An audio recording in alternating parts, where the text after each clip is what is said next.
एक बार एक बच्चे ने देखा कि पीपल के झाड़ पर 100 आम लटके हैं, तो उसने सोचा क्यों ना मैं ये केले तोड़कर अपने घर ले चलूं। इस रजामंदी से वो अमरूद के पेड़ पर चढ़ा और उसमें से 3 खरबूजे निकालकर अपने घर ले आया। तो अब आप मुझे बताओ कि उसके पास टोटल कितने आम थे। अब आप सोच रहे होंगे कि क्या लॉजिक है इस बात में। ऐसा ही हाल है इंडियन सीरियल का, टोटली इलॉजिकल।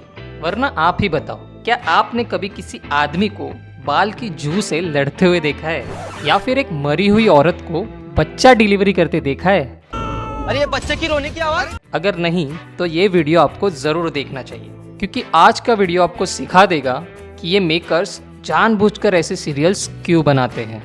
नंबर 1, स्वर्णघर। एक ऐसा सीरियल जिसका सिर्फ एक एपिसोड देखने के बाद आप उस सीरियल के फैन हो जाओगे।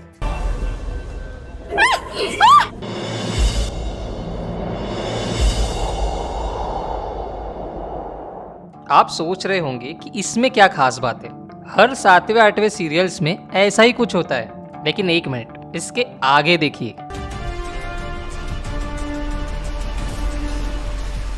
अब सबसे पहली बात, फैन में चुनरी घुसना इम्पॉसिबल है, लेकिन फिर भी मान लिया कि वो फंस गई। तो अब आप इस टाइम में हो तो क्या करोगे? एग्जैक्टली, फैन बंद करोगे। और अगर फैन बंद भी नहीं हो रहा तो उसे गिरा दोगे, या फिर आप खुद फैन के पास चले जाओगे। लेकिन नहीं, ऐसा करने में मसाला कहाँ है। और इन्हीं मसालों के चक्कर में मेकर्स कुछ उल्टा सीधा कर देते हैं। सो अब ये सीन देखने के बाद आपको इसका फैन होना है या उसी फैन से खुदकुशी करनी है, ये आपका डिसीजन है। क्योंकि ये सीन देखने के बाद काफी लोगों ने इसे क्रिटिसाइज किया। इनफैक्ट एक एक्टर है काम्या पंजाबी, उन्होंने भी इस सीन को बहुत क्रिटिसाइज किया। उनका कहना था कि यही रीजन है कि इतने शानदार टैलेंटेड आर्टिस्ट होने के बाद भी आज सीरियल्स को कम माना जाता है। नंबर 2, तंत्र।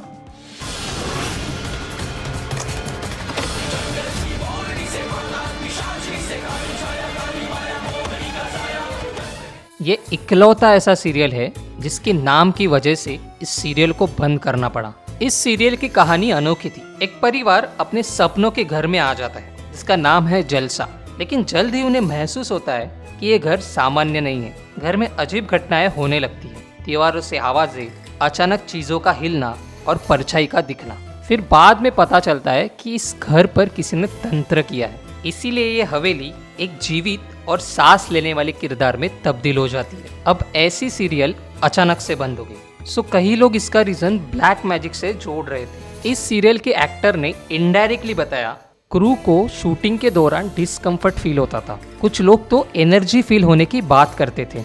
अब ये स्टेटमेंट कितना लॉजिकल है ये पता नहीं, लेकिन इस सीरियल की सीन डेफिनेटली इलॉजिकल है। सीरियल के बंद होने के बाद मेकर्स ने स्टेटमेंट दिया कि लो टीआरपी के चलते हम सीरियल को बंद कर रहे हैं। सीरियल के बंद होने के बाद फिर से एक न्यूज आई कि इस सीरियल को अब बंगाली में डब किया जा रहा है। नंबर 3, इश्क की दास्तान। इस सीरियल के ऑलरेडी 2 सीन काफी फेमस है, जैसे पतंग के साथ नीचे आना और स्कूटी लेकर चांद पर जाना। लेकिन रिसर्च के वक्त हमें और 2 सीन मिले हैं, जिसमें से एक सीन आपको डेफिनेटली सिखाएगा कि कीचड़ में फंसे आदमी को कैसे बाहर निकाले। सो अगर आपका भी दोस्त कीचड़ में फंसा है तो आपको उसको बचाने के लिए चाहिए सिर्फ एक लाठी। अब ऐसा क्यों? तो उसके लिए देखना पड़ेगा आपको ये सीन। तुझे ये करना होगा पारो, तुझे ये दलदल पार करना होगा। मोहतरमा खुद को कमल समझकर कीचड़ में चल पड़ी। फिर उसका हाल हुआ नायक के अनिल कपूर की तरह, लेकिन फिर भी उस एक दिन के अभिनेत्री ने हार नहीं मानी और वो चल पड़ी कीचड़ की दलदल में। और फिर हुआ एक इलॉजिकल चमत्कार। ये मुंबई से फेंकी लाठी दिल्ली तक पहुंचकर एक पेड़ से टकरा गई, जिसने इस मोहतरमा की जान बचा दी। चलो ये भी मान लिया कि सिनेमा लिबर्टी के चलते ऐसे थोड़े बहुत सीन ऊपर नीचे होते रहते हैं, लेकिन एक सीन ऐसा भी है, एक आदमी औरत के बाल में फंस जाता है और तब उसका सामना होता है उस बाल में पड़े जू से। चलिए शंकर, चलिए। नंबर 4, नाम में क्या रखा है। एक ऐसी सीरियल है जिसने साइंस के लॉ को चेंज ही कर दिया।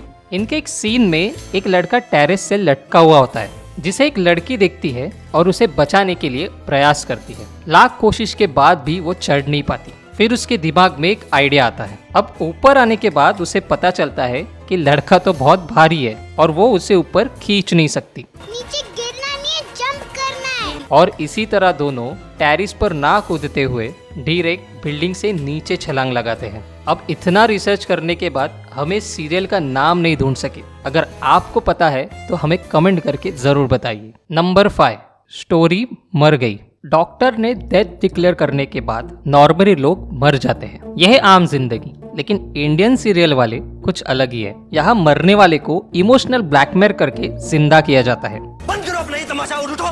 कॉपी, मैं तुमसे आखिरी बार कह रहा हूँ, अगर तुम मेरी बात नहीं सुनोगी ना तो तुम देखना मुझसे बुरा कोई नहीं होगा। या फिर उसे डांट कर उठाया जाता है। चलिए उठिए। अब आप मुझे गुस्सा दिला रहे हैं। अब अगर आप मेरी बात नहीं माने ना तो मैं आपको खींच के यहाँ से बाहर लेकर जाऊंगी। और इन पैतरे से भी वो नहीं उठा तो लोग खुद ऑपरेशन करके पेशेंट को जिंदा करते हैं। लेकिन एक सीरियल सबसे परे है, जिसके एक सीन में मरी हुई औरत को अग्नि देने जाते हैं और अचानक वहाँ बच्चे की रोने की आवाजें आती है। फिर एक आदमी चिता से नकली बच्चा बाहर निकालता है और तब पता चलता है कि उस मरी हुई औरत ने बच्चे को जन्म दिया है। और सबसे फनी तो आग लगाने के बाद ये आदमी पूछता है मर गई। तो ऐसे इलॉजिकल सीरियल्स देखकर हमेशा एक ही बात सताती है कि आखिर क्या वजह है ऐसे सीरियल्स बनाने का। लेकिन जब हमने इस विषय पर रिसर्च करना शुरू कर दिया तो कुछ बातें हमारे सामने आई, जिससे हमें पता चला कि मेकर्स को ऐसा करना ही पड़ता है। अब ऐसा क्यों? तो इसके 5 रीजन है। इसमें से पहला है टीआरपी।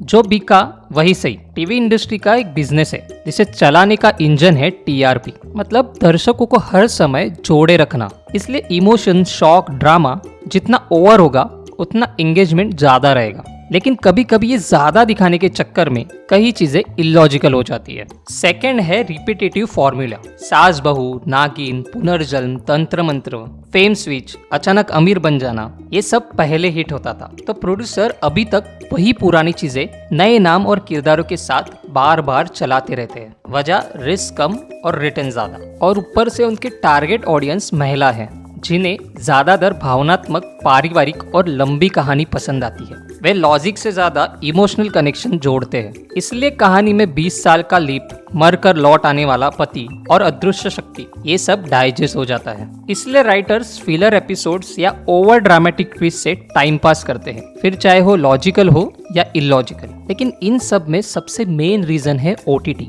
आजकल लोग हर ओटीटी पर क्वालिटी ड्रामा देख रहे हैं जो रियलिटी बेस्ड, शार्प और लॉजिकल होते हैं। मगर ट्रेडिशनल टीवी चैनलों का बड़ा हिस्सा अब भी पुराने टीआरपी ड्राइवन मॉडल पर ही चलता है। फर्क बस यही है कि ओटीटी शो को सीजन वाइज सोचकर लिखा जाता है, जबकि डेली सोप्स इन्फिनिटी लूप में चलते ही रहते हैं। इसलिए हमें बदलना चाहिए। सोशल मीडिया अब दर्शकों की आवाज बन चुका है। अगर ऑडियंस ज्यादा डिमांडिंग हो जाए तो मेकर्स को क्वालिटी बदलनी ही पड़ेगी। इसलिए ऑडियंस को अपनी टेस्ट बदलनी होगी। अगर हम मीनिंगफुल कंटेंट की डिमांड करें तो लॉजिक भी फिर से स्क्रीन पर जरूर दिखेगा। और यही वजह है कि आज पाकिस्तान सीरियल हमसे बेहतर है। अब वो ऐसा क्या कर रहे हैं जो हम नहीं कर पा रहे? अगर आपको ये देखना है तो स्क्रीन पर दिखे वीडियो पर जरूर क्लिक करें। और हाँ, चैनल को सब्सक्राइब करना ना भूलें। हम फिर मिलते हैं एक नए इंटरेस्टिंग टॉपिक के साथ। Thank you for watching.